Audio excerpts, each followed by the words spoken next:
O senhor falou dessa coisa principista. O senhor foi o principal fundador do PT, um partido que nasceu em defesa da ética na política. Aí veio o governo e veio o escândalo do mensalão. O poder, presidente, não corrompeu o PT? Não. Não, veja, primeiro você não pode confundir o PT, que é um partido, o maior partido de massa da história desse país, com o erro que alguma pessoa possa ter cometido. É preciso separar isso. Essa história do mensalão ainda vai ser esclarecida. Não, ele fala como se um dos protagonistas do mensalão não fosse José Dirceu, chefe da Casa Civil. Capitão do time, né? Capitão do Capitão time. do time. Outro protagonista, José Genuíno, presidente do partido. Outro protagonista, Delúbio Soares. Nosso Delúbio. Nosso Delúbio. Tesoureiro do partido que dormia no Palácio da Alvorada. Agora nós ficamos sabendo. O Delúbio Soares, que é um sujeito que vem lá da CUT, que foi o representante da CUT no FAT, e segundo César Benjamin, um ex-petista, né, que continuou à esquerda, o PT é essa coisa, né, que só Deus sabe o que é. Já ali, né, era um representante muito suspeito do partido, no que dizia a respeito a dinheiro público. Quer dizer, o Lula tenta ocultar aquilo que é uma clara estratégia de ocupação do Estado e de usurpação dos direitos do Estado e das prerrogativas dos poderes da República. Ele tenta disfarçar isso como se fossem erros pontuais cometidos por esse ou por aquele, por pessoas que se desviaram do rumo. Quer dizer, o PT, então, teria, sim, seria um seguidor das regras do Estado de Direito, porém, algumas pessoas se desvirtuaram. Quer dizer, essa é uma tese absolutamente ridícula, falsa e que esconde um fato evidente. O PT não gosta da democracia. O PT joga o jogo democrático porque o jogo democrático é o que dá para jogar no Brasil, porque o Brasil tem instituições já sólidas, não quer dizer que elas sejam inabaláveis, né? E eles são obrigados a jogar, mas não gostam, tanto é que hoje, neste momento, representantes do partido estão atacando o Supremo Tribunal Federal. Ontem, o André Vargas, secretário de comunicação do PT, na Câmara Federal, teve o topete, a ousadia, a disfarçatez de dizer que a transmissão do julgamento pela televisão ameaça a democracia. Calcule, o professor Vila está aqui, eu não me lembro a democracia na história... ameaça a democracia. Isso, eu não conheço na história da República... ameaça a democracia, né? Na história, não conheço na história, não sei se o Vila se lembra, de alguém que disse que o Supremo está atrapalhando a democracia. Eu conheço, sim, gente que diz o Supremo está atrapalhando a ditadura. Vamos lá e cerca o Supremo. Agora, atrapalhar a democracia, isso é inédito. Nunca ninguém disse. O PT está dizendo. Aliás, é interessante como para essas pessoas não há fronteira entre ditadura e democracia. E se não há, é porque para eles, e aí voltamos, eu concordo com essa questão, é que para eles democracia e ditadura pouco interessa. Interessa é ter o poder, né, exercê-lo sem saber de poderes que são autônomos, que há um equilíbrio entre esses poderes, que existem instituições, que existem coisa alguma e nada, né? Tanto que o processo do mensalão está mostrando isso. Como que havia um projeto de poder revelador, né? Quando numa dos votos foi o Joaquim, se não me engano, lembrou da criação daquele banco, né, que você une CUT, BMG, Banco Rural, etc., a controlar o crédito consignado, que você via que você tinha uma máquina financeira para sustentar um projeto de poder. Quer dizer, a gente tem de levantar as mãos aos céus para o julgamento do STF e um pouco mais atrás, volto a dizer, para a CPMI dos Correios. Não se tratou de um projeto financeiro, né? Foi muito mais que isso, claro. Muito mais grave. Eu gostaria que vocês... Muita gente que nos acompanha agora não ouviu isso. Gostaria que vocês resumissem o que é que vocês disseram. Era um projeto de tomada do poder mesmo. O dinheiro era o que era necessário para se chegar a um objetivo. Eles não fizeram isso para ficar mais ricos, fizeram isso para ficar no poder. Era um projeto de tomada do poder do Estado e o dinheiro público, né? É bom lembrar. Lembra no início, lá no dia 2, dia 3 de agosto, no começo do processo que a gente está falando do VisaNet e tal. Isso já foi resolvido, quer dizer, dinheiro público. Sim, isso está totalmente acertado. Então você tinha um projeto de poder de uso de dinheiro público por parte de um partido que queria permanecer décadas no Muito poder. ousado, Né? E muito muito ousado. ousado. E você vai comprando esse apoio político, que agora está consagrado, mas não estava no dia 2 de agosto, quando começou o julgamento, que eles davam outras versões. Agora o Supremo está mostrando que você tem um processo de compra do apoio político. E para você se perpetuar. Portanto, era um projeto de tomada, usando mais outra expressão, de assalto ao céu, de assalto ao aparelho de Estado, para tomá-lo permanentemente. Aliás, Reinaldo, eu queria que você repetisse o que você disse sobre o que era o projeto, como você definiu na última conversa, porque isso ajuda a configurar a existência da quadrilha. O que é que eles queriam? Claro, eles queriam, olha, o que eles queriam era criar um congresso paralelo. Não é? Então você tem, segundo a divisão, né, do coleguinha Montesquieu, você tem a divisão dos 3 poderes. Né? O que eles queriam era anular um poder, era o executivo se organizando, entendo eu, numa quadrilha, para comprar uma fatia do Congresso e ter um Congresso do B. Ter um outro Congresso, de maneira que você torna a democracia, o processo democrático irrelevante. Isto faz parte de um processo, de um projeto, atenção, é grande, das esquerdas latino-americanas, que estão organizadas no Foro de São Paulo. Isto não é paranoia. Durante muito tempo, quem falava do Foro de São Paulo era Olavo de Carvalho, o Reinaldo Azevedo, mais 2 ou 3 malucos. Não, ele existe, o Foro de São Paulo existe. Em cada país, o Foro de São Paulo tem um projeto. Né? Nos países onde eles chegaram ao poder e as instituições estavam no chão, eles partiram diretamente para o solapamento da democracia. Né? Então é o caso em curso na Venezuela. E criaram instituições fajutas. Né? Instituições fajutas. Você também vai aparelhando o judiciário. E vai aparelhando o judiciário lá também. Então é assim, foi na Venezuela, assim está em curso no Equador, está em curso na Bolívia. Na Argentina. E agora na Argentina, porque todos esses presidentes chegaram ao poder com as instituições ao resto do chão. Exatamente. Tá certo? No Brasil, o senhor Luiz Inácio Lula da Silva chegou ao poder com um país, a despeito de suas mazelas, de seus problemas, com um país razoavelmente organizado institucionalmente. E, portanto, você não pode ir solapando assim o processo democrático. O próprio Supremo está dizendo agora para essa gente, atenção, que ainda não dá para fazer o que vocês querem. Né? Então, aí você parte para outro. Atenção, o mensalão é o bolivarianismo exercido por outros meios. Se o bolivarianismo, nesses países da América Latina, você exerce com milícias armadas nas ruas, com massas, com confronto, com perseguição, fechamento de jornais, cassação de licença de TV, etc. No Brasil não dá para fazer isso. No Brasil eles foram por outro meio. No Brasil eles foram comprar o Congresso. Comprar o Congresso com dinheiro público, calcule a ousadia, quer dizer, é falsa. Acusam muitas vezes os críticos do PT, eu mesmo já fui acusado disso 500 vezes, você acha que o PT inventou a corrupção? Não, eu não acho que o PT inventou a corrupção. A corrupção é antiquíssima. A corrupção surge junto com o processo político. Eu não estou dizendo que o PT inventou a corrupção. O que eu sempre disse, sustento, é que o PT tentou alçar a corrupção à categoria de pensamento. Exatamente. Tentou transformar a corrupção em categoria de pensamento. Isto é novo no processo político brasileiro, novo surgido com eles. Não é? Aí, isso é muito grave, foi isso que eles tentaram fazer. Não é? E a sociedade está reagindo a isso. Corrupção aqui e acolá sempre houve, tem de ser exemplarmente punida. Sim, sem dúvida. Agora, o que o Brasil está dizendo não, o que o STF está dizendo não, senhor. É um projeto de poder. O projeto de poder conquistado desta maneira não pode. A Carmen Lúcia fez um bom pronunciamento hoje, lembrando que a política, a política é a única forma civilizada que a gente tem de governar. Não é? Agora, ela tem que ser com ética, porque se não for com ética, não é? Aí então é com guerra, é com bagunça, é com confronto. Perfeito. Não é? Augusto, eu concordo com o que o Vila e o Reinaldo disseram a respeito do projeto de poder sinistro e sombrio que estava por trás do mensalão. Agora, eu pessoalmente, como jornalista, acredito que o Vila não é jornalista, mas é jornalista também, porque escreve na imprensa, nós 4 aqui estamos nos sentindo reivindicados, porque nós estamos sendo insultados por uma camarilha há meses, por dizermos que mensalão era compra de apoio político no Congresso. Por constatarmos que o mensalão é compra de votos de apoio político no Congresso para esse projeto sinistro que o Reinaldo e o Vila tão bem descreveram.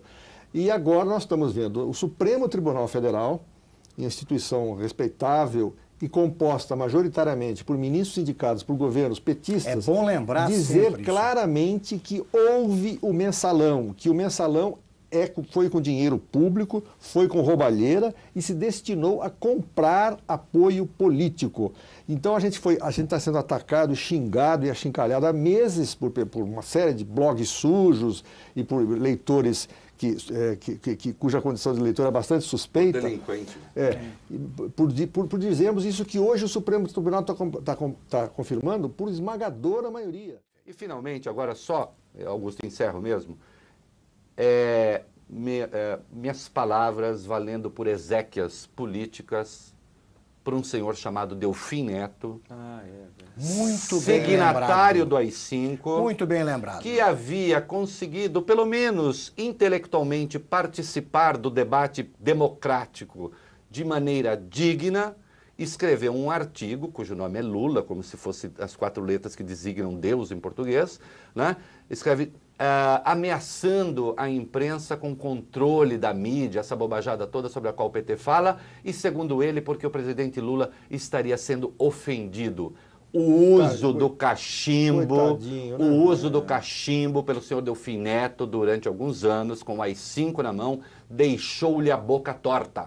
Eu achei que ele tinha pelo menos conseguido consertar as ideias, mas vejo que por baixo daqueles cabelos mais negros do que as asas da graúna, não há rigorosamente nada que preste no que concerne a democracia. Lamento pelo senhor, é um triste fim, doutor Delfim Neto.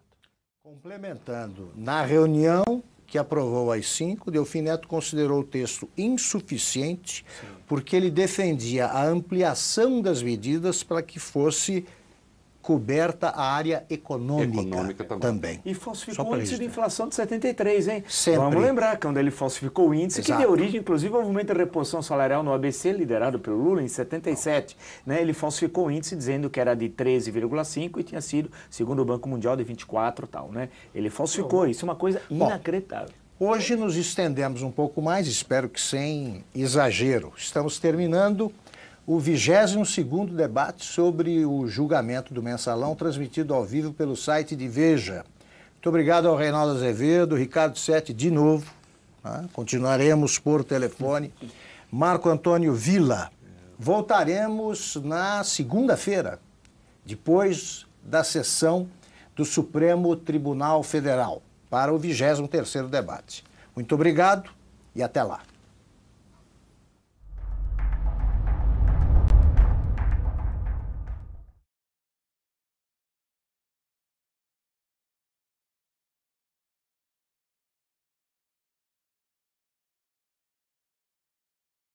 Como, por exemplo, muita gente se queixa de mim porque eu não comento sobre essas questões de mensalão, da questão aí do Cachoeira, da corrupção. Digo, olha, isso daí não é que eu concorde com essas coisas, não é que eu não me preocupe com isso daí, não, me preocupa sim. Porque a corrupção no governo brasileiro já é uma coisa endêmica, é um câncer em metástase, né? Em todo canto a gente não tem um lugar, um ministério, um político, um não sei o quê, que não esteja envolvido com esse tipo de coisa. Isso está já, assim, já tomou tudo.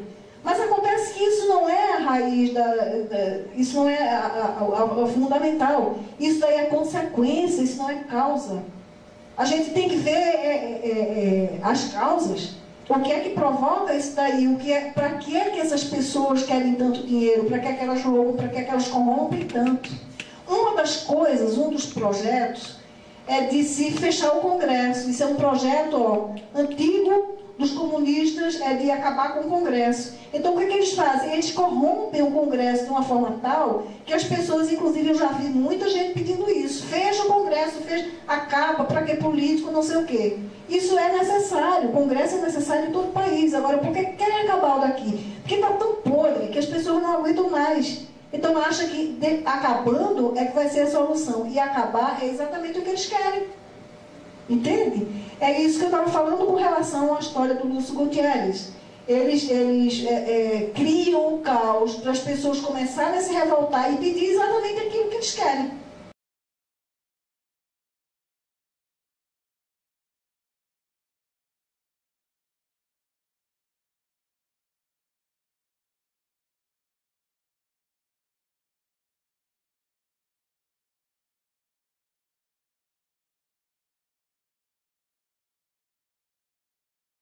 costuma ser, muita gente, e próprio PT, disse, não, aqui o Encontro do Foro de São Paulo é uma organização que reúne partidos de esquerda, que se encontram para trocar ideias, trocar experiências, mas não é isso, aquilo é uma conspiração real. Parece um pouco alarmista, mas não é isso, é uma conspiração real. Ali eles conspiram o que vão fazer, o que vão planejar para destruir a democracia e a liberdade dos países do nosso continente. Então, o Foro de São Paulo seguiu nesse ritmo e o objetivo deles era colocar presidentes deles em cada país que fosse membro.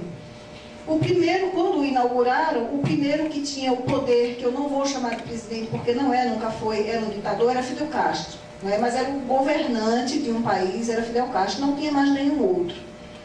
Então eles começaram a trabalhar para colocar o Lula, que não deu certo, mas colocaram o Chávez. E quando o Chávez se candidatou, o discurso dele era muito doce. Era que nem o Lula aqui, paz e amor, não é? Inclusive há um vídeo que acredito que muita gente aqui conhece, em que ele é entrevistado e o nome do vídeo são As 5 Mentiras de Chávez, porque ele diz, por exemplo, que ele concorda que Cuba tem uma ditadura, ele diz que não é comunista, ele diz que não vai ficar mais tempo do que o necessário no governo, e mais umas outras coisas, mais umas outras mentiras. Então, a partir da primeira eleição dele, que ele ganhou, ele começa a botar as unhas de fora, como a gente costuma dizer, e começa a implantar uma ditadura nos mesmos moldes de Cuba. Tudo orientado por Fidel Castro, não é? Para destruir a democracia. E logo as pessoas começaram a perceber. Então ele começou a inventar referendo para isso, eleição para aquilo, e todas, desde a única que ele ganhou realmente pelo voto do povo foi a primeira, de 98. Depois de lá até hoje, ele sempre ganhou na base da fraude, isso é mais do que provado, absolutamente provado. Então, Chávez foi o primeiro presidente eleito. Depois conseguiram eleger Lula. Depois, no Equador, elegeram o Lúcio Gutierrez. O coronel Lúcio Gutierrez era membro do Foro de São Paulo, e inclusive isso daí que eu estou falando para vocês, eu quero deixar isso muito claro. Não são conclusões que eu tirei, isso está tudo escrito nas resoluções do Foro de São Paulo, certo? Se vocês quiserem ver, até o ano de 2004, consta lá na página do Mídia Sem Máscaras as resoluções desses encontros. E então eles planejaram, de fato, a candidatura e a vitória do Lúcio Gutierrez. Só que o Lúcio Gutierrez, quando foi eleito presidente, ele começou a dar para trás, vamos chamar assim, porque os Estados Unidos propuseram, tinha lá a base de Manta, onde os Estados Unidos ocupavam aquela base para fazer o combate ao narcotráfico, e o Lúcio Gutierrez deu apoio aos Estados Unidos, então ele começou a ser visto como um traidor. Tudo isso consta lá nas atas. Aí o que o Foro de São Paulo fez?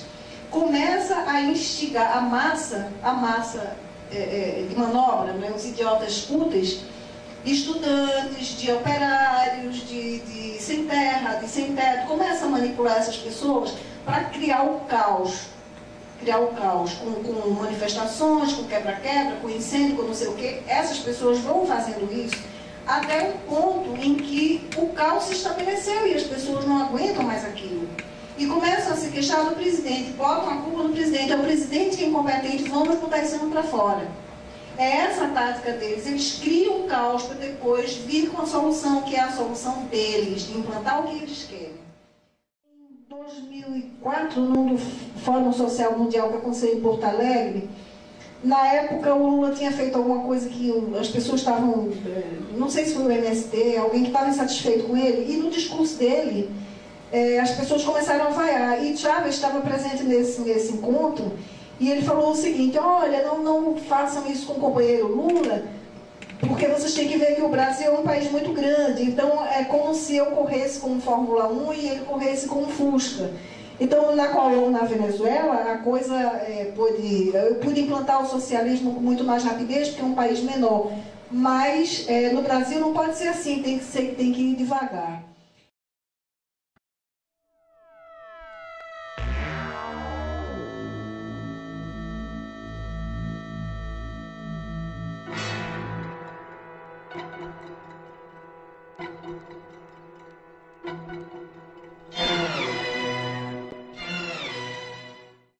Nesse sentido, eu vi uma entrevista sua essa semana, durante o Fórum da Liberdade. O senhor tem sido um crítico bastante ácido do PT, mas, surpreendentemente, eu vi a sua entrevista dizendo que o problema do Brasil não é o PT. Qual seria o problema maior do Brasil? Não, o problema do Brasil não é o PT. O problema do Brasil é um órgão chamado Foro de São Paulo. Foro de São Paulo é a denominação inócua que os seus fundadores, que foram Lula e Fidel Castro, deram à coordenação estratégica do movimento comunista no continente. O Foro de São Paulo se reúne mais ou menos uma vez por ano. Quer dizer, é mais ou menos que em 15 anos ele teve, parece, 12 reuniões, né, com centenas de representantes e discutem entre si as perspectivas da esquerda no momento, a conjuntura, e tomam uma série de resoluções. Essas resoluções, então, orientam 80 e tantas organizações esquerdistas no continente. Dessas organizações, algumas são partidos legais, como o próprio PT, o PDT, o PPS, etc. E outras são organizações criminosas, como as Farc, né, que são narcotraficantes, ou o MIR chileno, que é o dono da indústria dos sequestros. E tudo isso, quer dizer, organizações legais e ilegais, numa promiscuidade absolutamente vergonhosa, estão decidindo uma estratégia continental há 15 anos e ninguém no Brasil sabe disso. Isso sob o guarda-chuva do Fórum. Como é? Isso sob um guarda-chuva do Fórum. O Foro de São Paulo, a organização chama-se Foro de São Paulo. Eles deram um nome politicamente inócuo. É como se fosse, sei lá, Clube do Bolinha, entendeu? E também coordena esses movimentos, esses governos, a Venezuela, Equador, onde hoje começam a pipocar essas crises políticas? Todo mundo participa disso. Quer dizer, o Foro de São Paulo, ele é uma espécie de Assembleia Geral da esquerda latino-americana. Mas com um poder decisório, porque emite resoluções, quer dizer, no fim das reuniões emite resoluções. Essas resoluções, então, orientam essas 80 e tantas organizações. Agora, como é possível que um órgão deste tamanho, tá certo, que tem, vamos dizer, uma autoridade sobre tantos partidos, permaneça praticamente desconhecido da população? É a situação política mais anormal que eu vi na minha vida. Isso é uma crítica à imprensa? Ah, certamente. Não está proibido falar disso. Não existe censura oficial. Tá certo? Também autocensura não seria certo dizer, porque a autocensura subentende uma situação de medo. Quer dizer, não é por medo que as pessoas estão se omitindo. Elas estão se omitindo porque são cúmplices, porque não querem melar a imagem da esquerda latino-americana. Querem fazer de conta que está tudo bem. Isto tudo é por uma espécie de covardia intelectual que a classe jornalística deve à sua formação. A classe jornalística atual se forma sob o comando, sob a inspiração, sob o guruzado da intelectualidade esquerdista dos anos 60, que inclui o próprio FHC, Zé Arthur Janotti, Marlena Chauí, Emir Sader, essa gente, toda essa corriola, né, para mim são palhaços todos eles, né? Intelectualmente são absolutamente pessoas desprezíveis, todos eles sem exceção, mas politicamente tiveram uma influência muito grande sobre a formação da minha geração e das gerações subsequentes. O jornalista, então, não ousa desafiar a autoridade espiritual dos seus gurus e continua, então, né, evitando qualquer coisa que possa macular a imagem, não do PT, mas da esquerda em geral. Professor, na hipótese do Foro de São Paulo ter esse controle sobre os movimentos de esquerda do continente ou do mundo inteiro, eu queria que o senhor explicitasse, em termos em relação ao conteúdo das resoluções do Fórum, o que tem de nocivo e no que o Fórum atrapalha o desenvolvimento desses países? Não, eu não disse que o Fórum atrapalha o desenvolvimento, nem jamais pensei sobre este lado. O problema é que, em primeiro lugar, existe uma estratégia de domínio continental comunista, vamos dizer, sendo aplicada neste momento. Segundo, isto não está sendo objeto de discussão pública. Isso está sendo mantido embaixo do tapete. Terceiro, qualquer empreendimento político deste tamanho que permaneça desconhecido do público não é bom, porque a democracia se baseia, vamos dizer, na liberdade de informação. Dizer que a liberdade de opinião é bobagem, porque a liberdade de opinião se baseia na liberdade de informação. Se a informação não circula, você vai ter opinião sobre o quê? Está entendendo? E, em terceiro lugar, se tudo isso é feito de maneira tão discreta, quase secreta, é porque coisa boa não é. Não está havendo a famosa transparência. Quer dizer, os apóstolos da transparência são de uma opacidade de chumbo. Tá certo? Então, o fato é que nós estamos sendo vítimas de um estelionato estratégico há 15 anos. Culpado dessa estratégia, o senhor Luiz Inácio Lula da Silva, que foi fundador e por 12 anos presidente do Foro de São Paulo. O senhor disse que o Foro de São Paulo coloca no mesmo patamar partidos políticos como o PT e organizações criminosas. Isto. O senhor citou as Farc. Isto. Que relação o senhor vê entre o PT e essas ditas organizações criminosas que o senhor falou? Não, a relação está dada oficialmente nas atas do Foro de São Paulo. Eles são organizações que juntas decidem uma estratégia. O que uma vai fazer em benefício da outra e a outra em benefício da uma. Até em 2000, não lembro se no fim de 2001 ou começo de 2002, quer dizer, poucos meses antes do Lula se eleger presidente da República, quando ele ainda era o presidente do Foro de São Paulo, o Foro assina uma declaração unânime, tá certo? Isentando as Farc de qualquer culpabilidade por narcotráfico, as Farc são lindas, maravilhosas, e acusando o governo colombiano de praticar contra elas terrorismo de Estado. Quer dizer, pela declaração, o criminoso é o governo da Colômbia, as Farc são sacrossantas. E isto o Lula assinou pouco antes de ser presidente. Do mesmo modo que as Farc assinaram várias declarações no Foro de São Paulo, várias resoluções que beneficiavam o PT. Quer dizer, em 94, por exemplo, tinha lá uma resolução geral de que todo mundo deveria se esforçar para ajudar o Lula a chegar à presidência, se não imediatamente, ao menos mais tarde. Até o Fidel Castro, na época, dizia que a eleição brasileira não era tão importante. O importante era primeiro consolidar o Foro de São Paulo. Como de fato foi feito. Primeiro consolidar, depois botaram o Lula na presidência. Então você tem esse sistema, vamos dizer, primeiro você tem a estratégia geral, que é decidida nas resoluções. E segundo, você tem a ajuda mútua. Se esta ajuda toma a forma de contribuição financeira, como pretende haver, ou não, eu acho que é indiferente, porque a coisa é imoral nos dois casos. E é imoral, sobretudo, por ser tão secreto.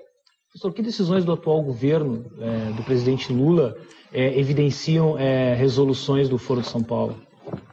Toda a estratégia do atual governo, toda essa aproximação, né, com esse eixo, Lula, Castro, Chaves, já estava decidido no Foro de São Paulo com anos e anos de antecedência.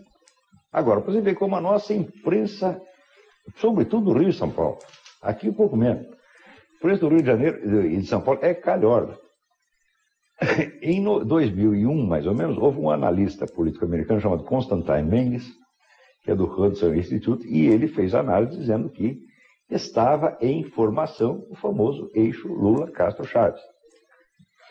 A imprensa brasileira inteirinha disse que aquilo era mentira, que era uma invencionice, que o sujeito era um agente do mal, etc. Mas inventaram coisas, até um sujeito chamado Márcio Moreira Alves escreveu, aproveitando a circunstância de que o artigo do Mendes, entre várias publicações que tinha saído, saiu no jornal também, no Washington Times, que é o jornal do Reverendo Monte, tá certo? O qual nunca aparece da redação, fica na Coreia, só recebe o dinheiro que ganhou com o jornal. Ele dizia que o Mendes é um agente do Reverendo Moon, que estava dizendo isso para fazer uma lavagem de imagem do mundo, porque o mundo estava sendo investigado aqui. Em suma, comprometia o Mendes, que era um homem seríssimo, cientista político, com a figura do Reverendo Moon, tudo isso para sujar. Isso é desinformação, isso é melar a foto para que ninguém perceba o que está lá. O fato é que a aliança anunciada pelo Mendes não só já é uma realidade hoje, como já estava anunciado nos próprios documentos do Foro de São Paulo. Tá certo? Então, esse seu Márcio e outros tantos jornalistas mentiram, estão enganando o público. Quer dizer, chega uma informação correta, verdadeira, eles imediatamente tratam de disfarçar. Por quê? Porque não são jornalistas, são agentes de influência. Você está compreendendo? A função dessa gente na mídia não é informar de maneira alguma, muito menos refletir. É defender certas forças políticas muito determinadas. O senhor acredita que exista um movimento no sentido de levar a América Latina para o comunismo? Não acredito não, é eles mesmos que dizem. O lema do Foro de São Paulo, o lema da reunião, da quarta reunião, foi o seguinte: vamos reconquistar na América Latina o que perdemos no leste europeu. A gente vai parar com essa mania de tratar tudo como se fosse opinião. O senhor acha? Não, o senhor não acha, está lá no documento. Eu não acho nada. Talvez isso nem esteja acontecendo, mas que eles dizem que estão fazendo, estão. Está compreendendo? Então, existe opinião, existe fato. No Brasil, essas duas coisas não são mais distintas. Tudo é tratado como se fosse opinião, coisa subjetiva. E isso aí nos impede de nos defender contra perigos que nos ameaçam. Então, toda essa maluquice que o Chaves está fazendo, tudo isso podia ter sido impedido se as pessoas tivessem sido informadas em tempo. Se, vamos dizer, quando esse Mengues anunciou a formação do eixo Lula-Castro-Chaves, o pessoal, em vez de sujar a reputação do Mengues, tivesse ido investigar os documentos, tá certo? Talvez menos gente tivesse votado em Lula. Tá certo? E nós teríamos escapado de muito. Não digo que o outro candidato fosse bom, que o outro candidato era medonho. Tá entendendo? Mas, pelo menos, o pessoal poderia pensar um pouco mais. Aliás, a eleição, note bem, a nossa eleição tinha 4 candidatos. 3 eram membros do Foro de São Paulo. PDT era membro, PPS era membro, PT era membro. Portanto, já tinha uma estratégia conjunta decidida nas assembleias do Foro. Quantos eleitores brasileiros ficaram sabendo disso? Nenhum. Isso foi escondido pela mídia. Ninguém quis tocar no assunto. O 4º candidato, que é um covardão, chamado José Serra, foi devidamente informado de tudo e não quis abrir a boca sobre isso. Então é cúmplice também. Então o resultado da eleição foi politicamente uma fraude.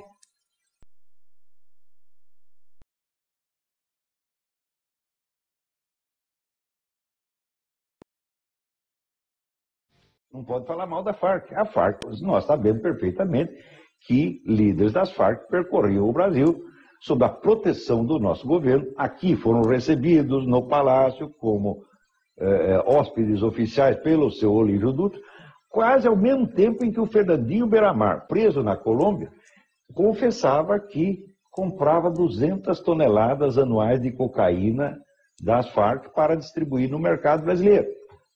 Quer dizer, ao mesmo tempo em que esta entidade, Farc, tá certo, é acusada de injetar 200 toneladas de cocaína no mercado brasileiro, os seus representantes continuam sendo bem tratados e vão lá sentar no colo do seu Olívio Dutra, que passa a mão na cabeça deles como se fossem bebês encantadores. Tudo isto é de uma sem-vergonhice, e o país que aceita isso é de uma covardia tão grande, tá certo, que a gente acaba ficando com vergonha. Em relação a essa pergunta do Osiris sobre o papel dos militares, que eu acho que é importante também. Olha, se eu soubesse, eu diria. Eles assistem a tudo isso? Você não acha que eles estão silenciando demais sobre tudo isso, professor? Ou existe uma nova geração de militares que se agregou a isso? Eu não sou capaz de julgar qual é a opinião geral das Forças Armadas, tá certo?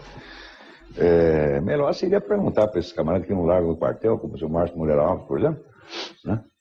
Que é um sujeito que há 20 anos só, né, vive de lisonjear militares, e ainda chama os outros de vivandeiras de quartel. Como dizendo, é incrível, o negócio leninista do xingue-os do que você é.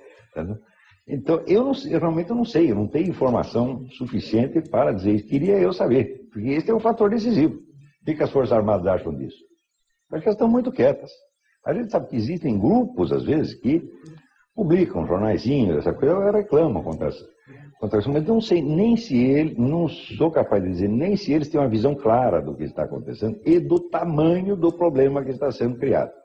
Então, com tudo isso, nós estamos sendo deseducados, nós estamos aprendendo a ver as coisas por uma ótica morbidamente partidária e nunca fazer exigências idênticas aos dois lados. Quer dizer, nós permitimos esse pessoal da esquerda que tenham todos os direitos, que façam o que bem entendem, tá certo? E ninguém pode reclamar porque eles são santos. Eles são sem pecado, como disse esse idiota, tá certo? Desavergonhado do presidente da República. Porque o homem que entra numa igreja para comungar sem ter confessado e ainda diz que não tem pecado, ele mostra que não tem consciência moral nem religiosa nenhuma. Tá certo? É um zumbi, não tem consciência moral, chama-se sociopatia. Não ser capaz de julgar moralmente os próprios atos chama-se sociopatia.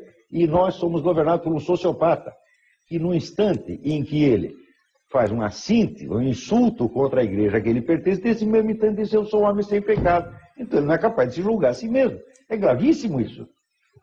Está entendendo? As pessoas não estão querendo dar a medida correta. Tá certo? E se a gente dá, a pessoa está exagerando. Eu digo: não sou eu que estou exagerando, você está atenuando. Nós entramos num país de eufemismo. Nós já temos uma tendência de eufemismo por causa da herança portuguesa. Em Portugal, é um país que todo mundo é Vossa Excelência, né? E tudo é dito de maneira eufemística. Mas aqui no Brasil, o eufemismo já virou a apoteose do eufemismo. A igreja brasileira é praticamente cismática. A igreja brasileira já é tomada em grande parte pela teologia da libertação, e o que não pertence expressamente à teologia da libertação está ligado a esse esquema de Foro de São Paulo e PT. Isso aqui é a coisa mais óbvia. E eu acho que no Vaticano não tem quem ignore isso. Se você experimenta assistir uma missa em qualquer igreja do Brasil, e depois você sai e vai assistir uma na França, na Espanha, na Itália, nos Estados Unidos, você vê como é diferente. A igreja brasileira é um fenômeno muito peculiar, né? Com a morte do Papa João Paulo II, se falou muito que ele teria, entre as suas obras, conseguido neutralizar a força da teologia da libertação no continente. Não o senhor acha que isso não aconteceu? Não, isso é também se fazer de morto para saltar o coveiro. O senhor acha que a saída de Boff, do Frei Leonardo Boff da igreja foi pro forma, só? Que as ideias ficaram... O Leonardo Boff saiu porque quis, em primeiro lugar. Esse é outra grande mentira da mídia. Dizer que o Leonardo Boff foi vítima de perseguições. A única coisa que aconteceu com o Leonardo Boff foi que o então cardeal Ratzinger o chamou lá e disse: meu filho, você fica quieto durante uns meses. Compare isso com o que ele fez com os bispos conservadores que excomungou os bispos de Campos, excomungou Marcelo Lefebvre, excomungou Mondlane, fechou um monte de seminário, tá certo? Os expôs a todo tipo de ridículo e perseguição. Destes a mídia não fala uma palavra. Agora o Leonardo Boff, né, levou como é, discreto pito do seu padrinho. Diz: ele é vítima de perseguição. É esta desproporção que é nojenta na mídia. Nojenta e insuportável. Eu digo: meus colegas jornalistas, vocês estão todos envolvidos, vou dizer, numa falta de proporção no seu julgamento de valor. Vocês não sabem mais julgar o tamanho das coisas. E perderam o senso das proporções.